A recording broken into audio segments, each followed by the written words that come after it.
Dios. Ahora, cuando el ser humano salió de las manos del Creador, era semejante a Dios. Adán y Eva eran semejantes a Dios en su carácter. No existía en ellos la deformación del carácter que es el orgullo. Eran mansos y humildes como su Creador. Pero infelizmente el ser humano se alejó de Dios y ahí se volvió orgulloso. Hoy día, todos de una manera u otra cargamos el orgullo en nuestra naturaleza. Esta semana veremos lo que el orgullo hizo en la vida de Nabucodonosor. Dios se manifestó poderosamente en la vida de este rey, pero él nunca quiso aceptarlo. Dios le habló muchas veces. El juicio no viene sin advertencia, pero él se endureció su corazón, nunca aceptó a Dios. Entonces la vida, la propia vida, se encargó de llevarlo a un punto en donde solo le restó aceptar a Dios. El capítulo 4 del libro de Daniel es el testimonio vivo del propio Nabucodonosor y será objeto de nuestro estudio esta semana. Daniel 4, 1 al 4 dicen: Nabucodonosor, rey, a todos los pueblos, naciones y lenguas que moran en toda la tierra, paz os sea multiplicada.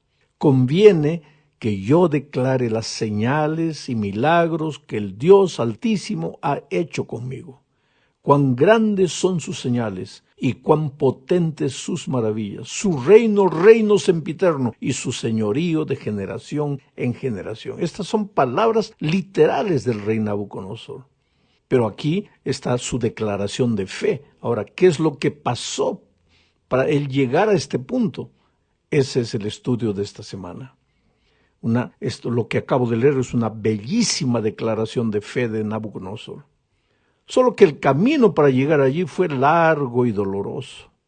Todo empezó de la siguiente manera, mira, en medio de su esplendor, mareado de orgullo y de soberbia, una noche Nabucodonosor tuvo un sueño que nadie pudo interpretar.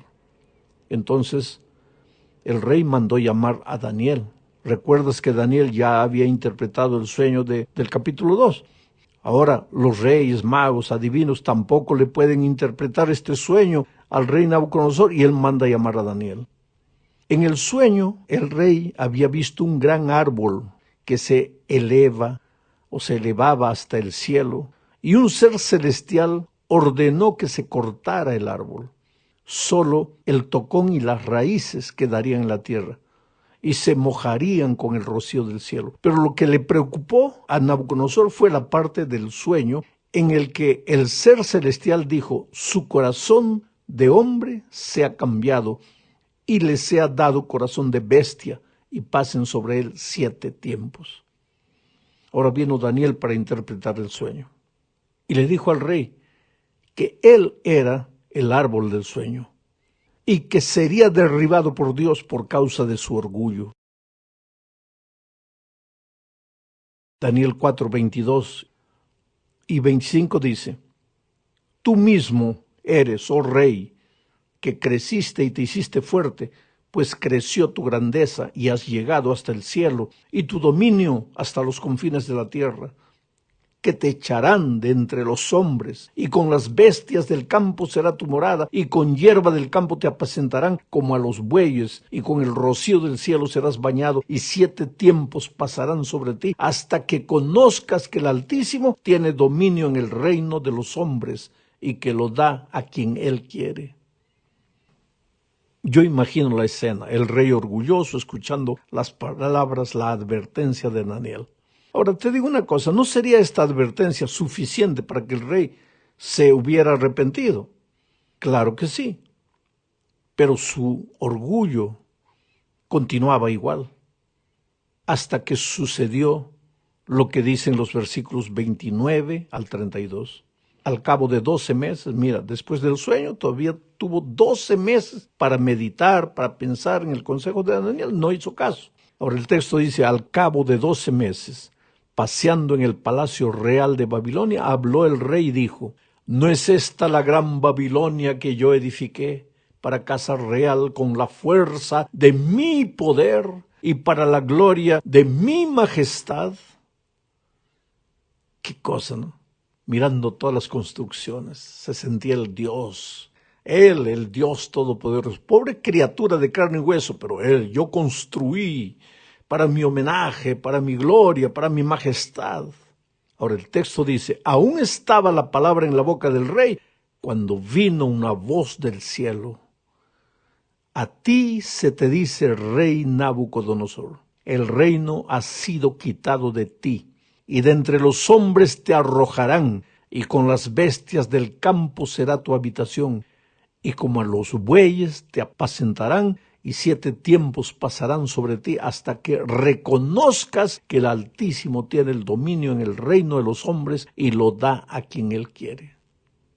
Tremendo, ¿no? Dios le había dado tantas oportunidades. Él no aceptó. Tuvo evidencias del Dios Altísimo. ¿Qué evidencias? Cuando Daniel le reveló el sueño de la imagen del capítulo 2, ¿no podría haber aceptado a Dios? No quiso.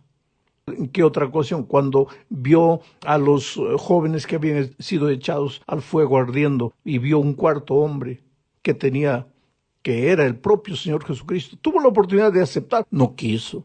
Ahora, cuando tuvo este sueño del árbol gigantesco que era él mismo, y Daniel le dijo, tú eres ese árbol y serás derribado si no te arrepientes, no quiso. Pues ahora llegó el momento. Se anunció, pasó el tiempo, se acabó el tiempo de gracia, y Dios le dijo, ahora llegó, serás quitado del reino y serás llevado para allá. Ahora, Nabucodonosor no puede decir, no tuve la oportunidad, no entendí, nadie me aconsejó, nadie me ayudó, porque la segunda parte de este estudio muestra que Daniel no solo le interpretó el sueño al rey, sino que le aconsejó. Y el consejo de Daniel está en el versículo 27, dice, por tanto, oh rey, acepta mi consejo. Y el consejo es interesante porque dice, tus pecados redime con justicia y tus iniquidades haciendo misericordias para con los oprimidos, pues tal vez será eso una prolongación de tu tranquilidad. Vamos a pensar en este consejo un poco. Dice, tus iniquidades redime haciendo misericordias. ¿Quiere decir que cuando haces buenas obras alcanzas la salvación? No, no quiere decir eso. Vamos a leer el texto y meditar un poco en esto. El texto dice así, nuevamente voy a leer. Por tanto, oh rey, acepta mi consejo. Tus pecados redime con justicia. Aquí la palabra tus pecados es la palabra shatá. Shatá en hebreo sería lo que en griego es amartía, o sea, errar el blanco. Tú quieres llegar a un lado y acabas en otro. Lucifer, por ejemplo, quería llegar al trono de Dios y acabó siendo expulsado del cielo. Cometió shatá, erró el blanco. El problema del pecado es que te engaña. Te dice que te lleva a un buen lugar, pero acaba llevándote a la destrucción. Qué diferente el camino que Jesús escogió. Él no buscó la gloria, fue humillado y sin embargo un día toda carne se arrodillará delante de él, reconociendo su soberanía. Mientras tanto, Lucifer dejó en su corazón lugar al shatá, y el rey Nabucodonosor también abrigó en su corazón el shatá. Quería ser Dios y ahora iba a acabar siendo una pobre bestia del campo.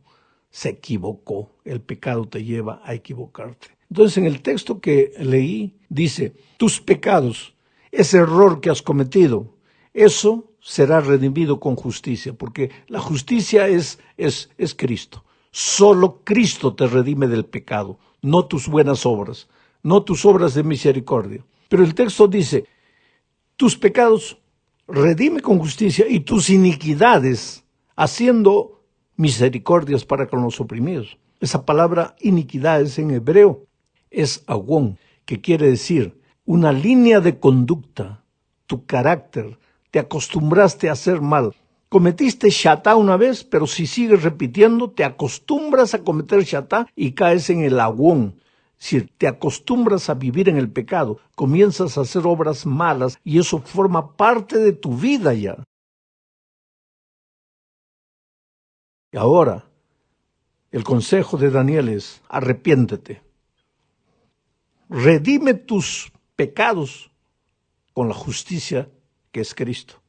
pero cambia tu conducta haciendo obras de misericordia, porque todo aquel reino, todo aquel imperio que él había construido, eso había sido construido con el dolor, con el sufrimiento, con las lágrimas de muchos cautivos. Nabucodonosor era abusivo, injusto, soberbio, orgulloso, prepotente.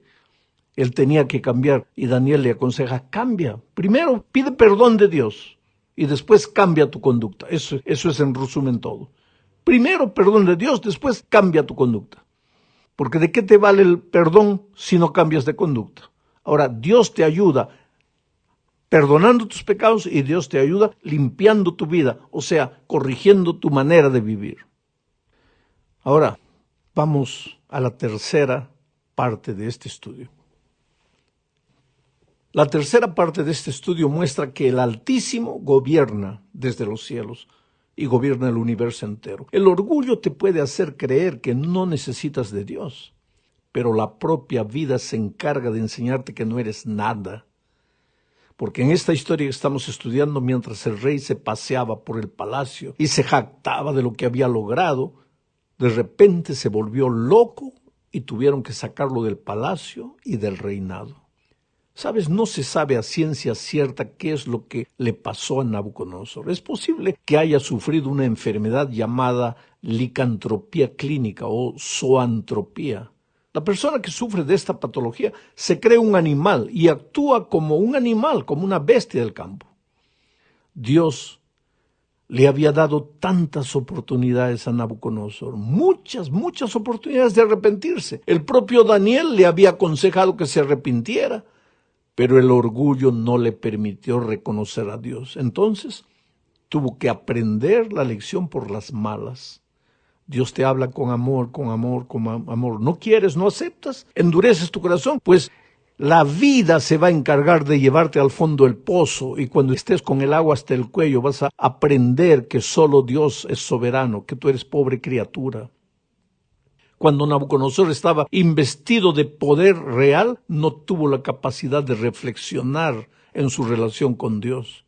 Ahora, al quedarse sin autoridad y pasar a vivir con las bestias del campo, no le quedó otro camino sino reconocer a Dios como su creador. Daniel le había dicho en el versículo 25, te echarán de entre los hombres, con las bestias del campo será tu morada, y con hierba del campo te apacentarán como a los bueyes, y con el rocío del cielo serás bañado, y 7 tiempos pasarán sobre ti, hasta que conozcas que el Altísimo tiene dominio en el reino de los hombres, y que lo da a quien Él quiere. Y pasó, sucedió. El rey se volvió loco, lo llevaron a vivir allá al campo. Dice que le creció pelos, le creció plumas como si fuera una águila. Se creía una bestia del campo, comía hierba. Qué triste situación de un rey. Ahora, olvídate, Nabucodonosor, piensa en ti. Yo he conocido mucha gente llena de dinero, orgullosa, prepotente. Un día perdieron todo lo que tenían. Comieron miseria, lloraron, sufrieron. Y fue en el dolor, en la tristeza, en la desgracia que aceptaron a Dios. Reconocieron que no eran nada y que necesitaban de Dios. Ahora, ¿para qué sucedió todo esto? ¿Para qué Nabucodonosor fue al campo como bestia? ¿Para qué? El versículo 17 del capítulo 4 responde, para que conozcan los vivientes que el Altísimo gobierna el reino de los hombres y que a quien Él quiere lo da y constituye sobre Él al más bajo de los hombres. A veces las cosas tristes en nuestra vida sucede para hacernos recordar que hay un Dios en los cielos que gobierna todo. El orgullo te puede hacer pensar porque tienes dinero, porque tienes título, porque tienes poder, que eres alguien, pero la vida se encarga de hacerte caer para que recuerdes que es Dios desde el cielo que gobierna todo. Vamos a la cuarta parte de este estudio. El tiempo pasó. Pasaron los 7 años profetizados. Leamos Daniel 3:34. Mas al fin del tiempo yo, Nabucodonosor, alcé mis ojos al cielo y mi razón me fue devuelta. y bendije al Altísimo y alabé y glorifiqué al que vive para siempre, cuyo dominio es sempiterno y su reino por todas las edades. Sabes, la sierva de Dios en el libro Profetas y Reyes, página 382, dice lo siguiente: durante 7 años Nabucodonosor fue el asombro de todos sus súbditos. Durante 7 años fue humillado ante todo el mundo. Al cabo de ese tiempo la razón le fue devuelta. Y mirando con humildad hacia el Dios del cielo, reconoció en su castigo la intervención de la mano divina. En una proclamación pública confesó su culpa y la gran misericordia de Dios al devolverle la razón. Llegamos ahora al fin de este estudio hablando del rey humilde y agradecido. El arrepentido rey declara lo que está en el versículo 35. Dice: todos los habitantes de la tierra son considerados como nada, y él, Dios, hace según su voluntad en el ejército del cielo y en los habitantes de la tierra, y no hay quien detenga su mano y le diga: ¿qué haces? Ahora, querido, ¿cómo sabemos que realmente Nabucodonosor se convirtió de todo corazón de verdad? ¿Sabes por qué? Porque él escribió el capítulo 4 del libro de Daniel. Son sus propias palabras. De hecho, la mayor parte del capítulo 4 parece ser una transcripción de una carta que él mismo escribió y distribuyó en su vasto reino. En esta carta habla de su orgullo, de su locura, reconoce su tragedia y con humildad reconoce la intervención de Dios en su vida. Los antiguos monarcas rara vez escribían algo despectivo sobre sí mismos, algo que los humillara. Prácticamente todos los documentos reales antiguos que se encuentran por ahí glorifican al propio rey. Por lo tanto, un documento como este, en el que el rey admite su orgullo y su comportamiento de animal como bestia, eso indica que él realmente estaba convertido. Además, al escribir una carta en la que él mismo relata su experiencia y confiesa con humildad la soberanía de Dios, el rey actúa como un misionero. Quiere decir, ya no puede guardar para sí lo que experimentó, la belleza del Evangelio. Ahora él comparte, él proclama, él publica, él escribe. Porque cuando Cristo llega a tu vida, lo que más quieres es salir pregonando a todo el mundo que Cristo ha cambiado tu vida. Yo he conocido tanta gente en la vida, gente que estaba en la lama, en la miseria, pero cuando entregó su vida a Cristo, Cristo los levantó de ahí y esa gente después se volvió la gente más misionera. ¿Por qué? Porque no predicaban un mensaje de la cabeza, sino de la vida. Ellos decían: yo fui esto y ahora soy, yo fui esto y ahora soy esto, transformado por el poder de Dios. Mi pregunta para ti es, querido, si todo va bien en tu vida, tienes dinero, buen empleo,